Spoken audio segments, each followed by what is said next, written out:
In this video, I will explain how you can name a range in Google Sheets.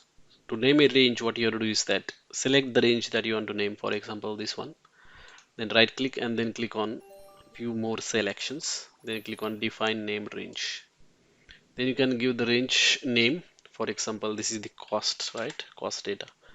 So I'm just gonna give the name as cost. Then click on done. Now that particular name is given to that range. Now, if you want to get the average of this cost data, using old syntax, what you can do is you can use average function like this and then give the range. For example, E63 to E68 like that. And here is our average. But you can see that it is very cumbersome and annoying to remember these column names and row numbers.